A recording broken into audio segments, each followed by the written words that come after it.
Hello, everyone, and welcome at Fuel by Growth, the podcast for purpose-driven female entrepreneurs. Our guest today is Eileen Breen. She's a business development manager at NTEX, a civil construction company, and co-founder at Clove Tree Hill, a luxury eco-resort in Bali.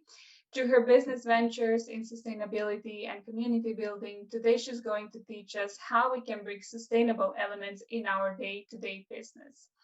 Well, thank you for joining. Well, thank you so much. And it's a lovely introduction. I'm very excited to be on your podcast. Great. So today it's all about sustainability. So I'd like to start talking a bit more about your experience at Many Rivers, where you had helped many entrepreneurs set up successful businesses. Could you tell me a bit more about this?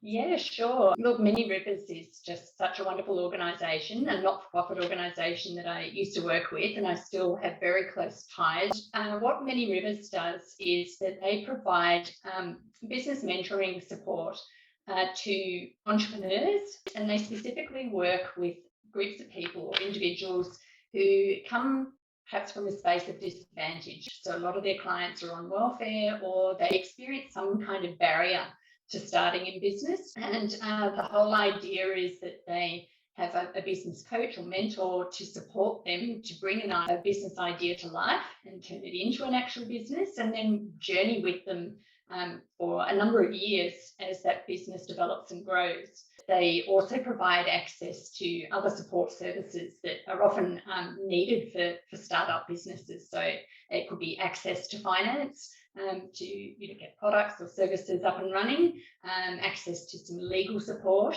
and of course they've got a team of managers right across Australia that have all sorts of different experience in business, so that we can draw on those individuals' experience to help a client to progress in whatever it is that they want to do.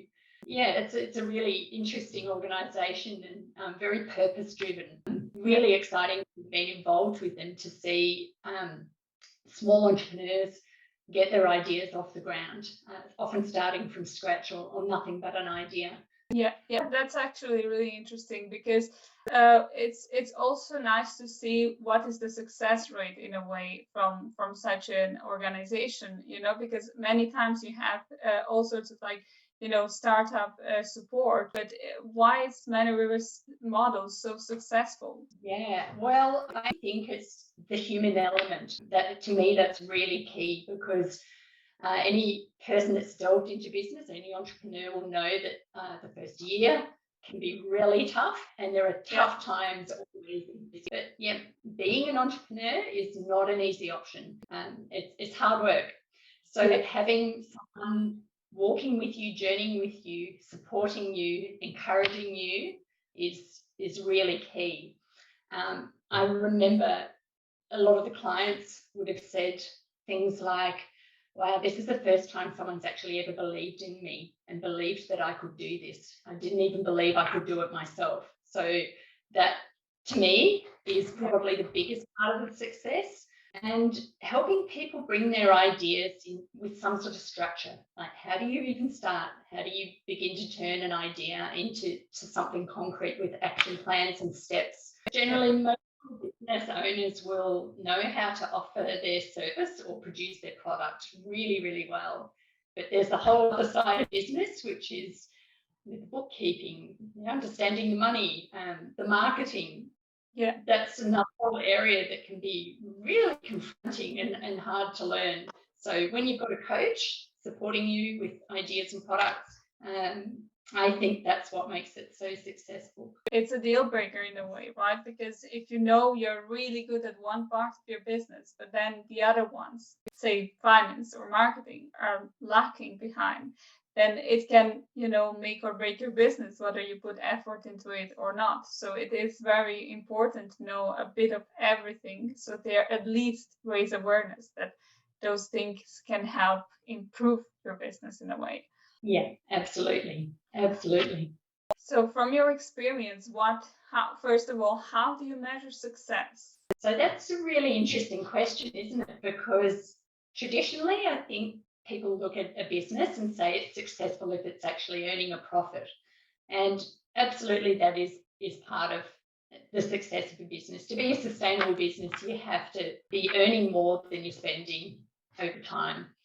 But there are other measures that I think are equally important and sometimes even more important to the individual running the business. And that can be more around the impact their business might make for their family or their community. And we see that a lot with Many Rivers clients, is that their motivation is often that they want to create something maybe for their children, or give opportunities for their children to be employed in a business or other family members, or they want to create an impact in their community. So maybe it's to provide a service that they don't have in that community, or even connect people with their culture. So maybe customers come and connect with their culture is very important to some people, sometimes more than the money. And it's balancing all those issues or all those aspects to say what does success mean to that individual. For Many Rivers, they also look at things like how long would it take a client to move off welfare so that their business is actually providing them with an income. So that's actually looked at and measured over a period of time. And I think they average around 3 years to 5 years as people start to transition off welfare. So it is a while, but it does happen. It's really exciting to see that measure. That's another way you could measure success as well. Yeah, I imagine that it's quite a change. So considering success again, besides Many Rivers, you've also set up your own business in Bali, an Eco Luxury Retreat. So how is that going? Where the idea of setting up this business came from? Yeah, so I do have a business in Bali, and the idea was probably brewing away a very long time ago. It's a venture that I've done with my family, my mother and father initially, and also the traditional landowner is my co-founder. And it's something that we thought about doing for a long time, but then I ended up meeting my husband, who's Irish, moving to Ireland. So it was a little bit difficult to do from there. And we had another business that we were growing in Ireland. When I came back to Australia, my father said, "Do you remember that idea we had 20 odd years ago? Is that something you'd be interested in again?" And I was absolutely, yes. I said, I am interested. And my parents had businesses in Bali before. I think my mother thought they were going to retire, but instead, my father said, "I would really love to do something again." So we started looking, and we were so fortunate to be introduced to Diane, who is now our co-founder. She's the eldest daughter of her family and the first young woman to be educated in university in the village of 𝐿𝐿𝐿𝐿𝐿𝐿𝐿𝐿𝐿 village, where she lives. So that was a really unique thing for her to go to university and do her Bachelor of Economics. It was actually her idea to her parents that, look, we have this land that we farm. Her parents are farmers. And she said, maybe we can look at this one plot of land, which is now Clove Tree Hill, that we could maybe look at doing an ecotourism venture and maybe partnering with someone. And we were introduced and we thought, oh, this is just the most beautiful place. It's spectacular. It's actually a working food forest and we've added to it since then. But when we met Diane, we also thought, well, not only is it the perfect location, but what a wonderful young woman and her family as well. And we said to her, what's actually going to happen for you now that you're finishing your studies? And she said, well, there's no job opportunities for me in this area because it's mainly agricultural, very rural area, a little bit of tourism, but not like other areas of Bali where there's mass tourism. So she said, I'll probably have to leave and look at getting maybe a job in a bank or somewhere else, but I won't be able to stay in my home. And we just thought, wow, this is such an incredible young woman. We think maybe we could do this together as a joint venture as opposed to just someone coming in and a foreigner running a business. And I think for us, ethically, it really sat well with us as well. We wanted it to be a business that actually had really positive impacts for everyone involved and our community as well. And I love the idea of like how you also manage to involve someone local, right? Because a lot of the things, you know, when you have a commercial business in these areas, you're going more for profit. You adapt it in a way to the people that are going to come there. But in your case, it's slightly different because you're actually involving the culture of that area into your business and the community around it. So yeah, that's what makes it also different from other touristic establishments as well. Yes, and that's been really at the heart of the business, been really, really important to us. It's actually what we love about Bali is, you know, not going shopping or, you know, having a bintang. It's for us, it's actually the people and the nature and that really traditional experience of meeting the people. So yeah, it was at the heart of the business, and even through the development, like the design of the buildings and the placement of the buildings within the food forest so that we could retain what was actually already there, the integrity of the land and the intent of the landowners was very important to us. So we also, my father also involved the local village elders to get advice about placement of buildings and even down to, you know, locations of beds, etc. in the buildings, because it's almost like a feng shui type scenario, but it's part of their traditional Hindu culture that things need to be placed in a certain way to be optimal, to have a successful place and a peaceful business. So right from the beginning, that was really, really important that we involved the whole village. And as each building was created, the village priest would come in and the whole village was involved in ceremonies to bless the buildings. Oh, wow. Oh, it's great. Yes, it was, you know, we have 5 villas, so there were 5 ceremonies, but every single building structure from our restaurant to our yoga ballet and our massage ballet and our temples, we had ceremonies for, and then one big one at the end. And it's something we actually still continue to do every 6 months. There is a lot that other businesses and other business owners can, you know, learn from this type of experiences, and the way you've set up, I think it's just amazing. How you involve the community in your business and the local traditions as well. And going a bit further down the road, you went through also a pandemic situation where tourism was lower or maybe inexistent at some point. How did you deal with all that? How was it important for you to have also the community alongside to support in a way to go through this phase? Yeah, well, I won't lie, it's been really tough and really shocking. And, you know, we're just one of every single business in Bali was affected in some way, some worse than others. I think what was our strength was that we really understood our money story very well. So we knew what our cash flow was. We'd only been operating, they were coming into our 3rd year. So we were a very young business when the pandemic struck, but we were experiencing a lot of success with the business. But within a 2-week period, when the pandemic was literally announced, we lost all our bookings for the year. And we had a lot of retreats booked as well, wellness retreats that we host. So all of that went within a 2-week period. And it was really, we had to think, okay, this is where we are. We don't know how long this pandemic's going to last. Nobody knew. And so it was quite frightening. And we understood our cash flow and our money story. So I knew exactly when it was going to run out and how long we could last. But that knowledge is power. And so I guess we were fortunate in that I was based in Australia and I had the opportunity to actually go back and work with Many Rivers as their head of region. And it was a really wonderful job. It's a wonderful organisation.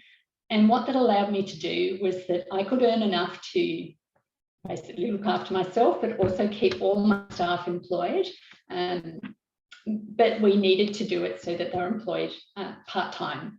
And what it meant was, because Bali has no welfare system, it meant that they still had an income coming in, all of them did, and that they could use their other time to grow food and go back to more traditional agricultural practices.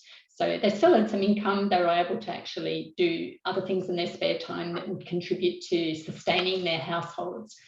And it also meant that we could keep Clove Tree Hill beautifully maintained, because in a tropical environment, things get mouldy really quickly, they deteriorate really quickly. And we've got a beautiful business, and we wanted to be ready for whenever we could welcome guests back, that we were well and truly ready to open at any time. And it was also meaningful work, and I think that's important too, that people feel like they have a purpose. And exactly. They're keeping busy and actually doing something that's really important. So that's how we survived the pandemic. We had a couple of tourists come during that time that were local ones or expats, but it was minimal really.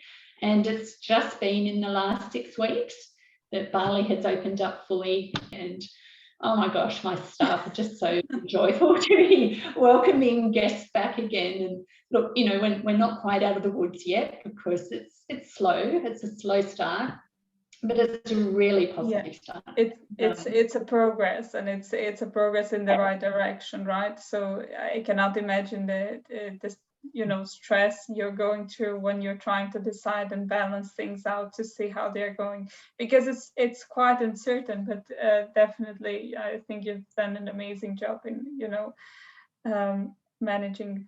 So going back to a bit more sustainable practices and what you've also learned, because you have Clove Tree Hill, but also you're working as a business development manager at NTEX, and you had a lot of experience implementing also sustainable practices in businesses. So what businesses can do nowadays, even if we are, let's say, in a simple office scenario where everyone is working in, what we can do to become more sustainable?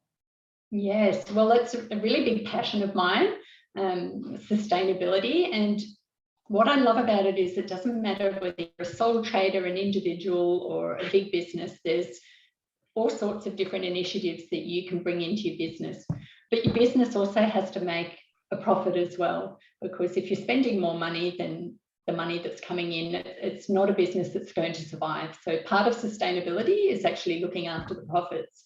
But when we talk about sustainability, it's not measured by profits. It is known as the triple bottom line, so that you're actually measuring 3 different pillars of sustainability, and I call it the 3 Ps, so that you can start to look at initiatives that encompass all those things. And so when we're talking about people, it's looking at your employees or the community potentially around you, that your practices or different initiatives that you might bring on board can make a really positive difference to maybe your staff's working life or your community as well. And planet is looking at, well, how can you reduce things like your carbon footprint or make a positive difference to the planet through your activities. And sustainability initiatives don't have to come to a cost to the business. There's lots of things that you can actually implement that can make a really big difference and to the 3 Ps. It's really like what works best for your individual business. And maybe if I give some examples, that might spark some ideas. And then we can maybe talk about some steps that any business owner can take. So if we look at the business I'm working in now, which is NTEX, it's a civil construction and demolition business. It actually belongs to my husband, and he was very persuasive to get me back on board. Which, I look at civil construction and demolition is like the polar opposite of me and what I'm interested in, like knocking things down, ripping up earth. But what really got me hooked, I guess, was that the business started to pivot towards, okay, we're demolishing buildings, but there's a lot of product that comes out of that would normally just go to landfill. We can do better than that. Why can't we look at recycling the materials that we pull down? Maybe some things can be donated back to community groups. And this idea grew and grew to the point that we've invested quite heavily in some really innovative crushing machines that can actually turn things like concrete and blocks and bricks, crush it and turn it into an aggregate product that can be reused back into the civil construction industry. So it's what I call creating a circular economy for that industry. And it's not necessarily a new thing, but for where we live in the Northern Territory, nobody was doing that. So it's a new thing for here, and really exciting to be a part of that. And so I've come back in the business to help grow that part of the business and look to develop that more and expand our recycling opportunities and our remanufacturing, repurposing opportunities. So we're really proud to say that at the moment we're tracking at about, for all our demolition projects over the last 2 years, that roughly 95% of the materials we've been able to recycle, repurpose or reuse.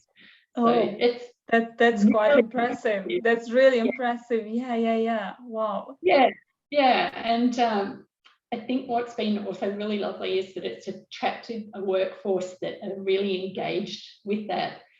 So that's come even into our office. One of our trainees has set up a whole office recycling centre where we even bring in things from home, like bottle lids, soft plastics, whatever we can find a recycling home for, we do that, and we track it and measure what we do and the impact it's having.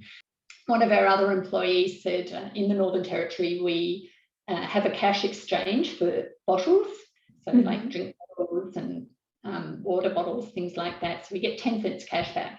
And he said, well, you know, we all tend to, it's hot weather up here, lots of people have lots of drinks, and he said, why don't we look at gathering up all those bottles and donating them to a charity called Riding with the Disabled. So we do that, and they come out once a month and collect, I think, 3 wheelie bins full of bottles, because everyone brings their bottles in and they cash them in, and the money goes to the activities they do with disabled people. So, you know, I think it's really encouraged such a great work culture that everybody's on board. It feels great to be part of an organisation like that.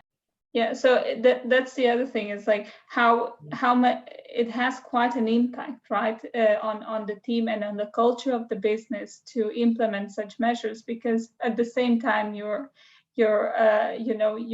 doing something good for an organization, for the environment we live in. You also strengthen that purpose of the company, and you attract certain type of people that will support this type of practices. I think that is just such a great job. Yeah, and look, I think any business can do it, and it's such a feel-good factor for the staff and the team. You feel like you're part of a team that's actually making a difference, and you actually are making a difference. It's real. It's not a pretend team building exercise. It's just part of what we now all do on a daily basis in the business, and it's actually helped people to get quite creative about different ideas, and where can we find other avenues to recycle waste, what other practices can we bring into the business, and what other impact can we have in our community that's going to benefit the community and also benefit our clients. That's been a really important unique selling point, I guess, for our business too, is that when often it's government or defence or other industry engage us to do a job, we actually say this is really important to us, that we have some sustainability measures, and this will actually improve your job or save you money on your job because of the way we operate. So as well as making that difference to people and planet, it's actually helped us to improve our profit. So it's a really strong triple bottom line for us. Yeah, absolutely. And it also proves that sustainability and profits are not exclusive, right? So it doesn't mean that it's being sustainable. You also need, it has the opposite effect. It can even contribute. to your profitability. But for the audience listening, we also have an article that Eileen has written and is going to be in the description of this video about the triple bottom line model and other sustainability measures that you can apply in your business. We're going to have the link down in the description. So just before wrapping up, a last question. If you would have to offer like a step-by-step approach to becoming a more sustainable business, what would you say would be the main steps someone can take today to apply in their business? Yeah, it's actually not that hard, but there are certain steps to take for it to be successful and work well for a business. So the first thing I say is to brainstorm sustainability initiatives, no matter how crazy they might seem. And if you're got a bit of a mental block at that, I recommend looking at other businesses that you might admire that are doing things that you think are a great idea, and just literally setting up a register where you do a brain dump of all those different ideas that you might come up with. One thing I have is a little group of other business owners that are really committed to being sustainable businesses and eco measures or green technology, all those kind of things. And we actually have like a social media group where we keep in touch with each other and share ideas and support each other. So a lot of our brainstorming has come from the community I've built with like-minded individuals and like-minded businesses. So that's step one. Then step two will be to look at what resources do you need to implement these initiatives. So you start to think about what those steps might be. And then it's really important to do a cost-benefit analysis. And costs are not only just about money. The costs might be around your time, your effort, and intangible benefits like we've already talked about, like work culture could be considered a benefit. Once you've done that, you can then literally plot these out in a simple matrix. It builds a picture up over time for us to say, well, what's working well, and it helps then that you can review and maybe adjust. And the great thing about having, I guess, evidence and metrics is that you can share what you're doing with stakeholders and others that are interested in your business, the successes that you're achieving, and you can share that with confidence because you've actually got proof of what's working. Yeah, and that's a really, really powerful thing to do, and it can encourage other businesses to get on board, and it can also really help engage clients and stakeholders with your business because they want to be a part of making a difference, which is really exciting. Yeah, I think it sends just a powerful message to everyone in and outside of the organization, and it encourages others to also adopt some, similar steps in a way. Well, it's been lovely having you here. Thank you so much for sharing your insights. So before leaving, where people can find you if they want to get in touch with you? Probably the best thing is connect with me on LinkedIn. I'm probably more active on sharing different initiatives and ideas on LinkedIn more than anything. But they can also check out Clove Tree Hill on Instagram if they want to see that. But, yeah, absolutely. Yeah. I recommend everyone, and I hope I can go and travel there soon. That would be amazing. Yes, and if you think the pictures look beautiful, wait till you see it in real life. It literally it's mind-blowing.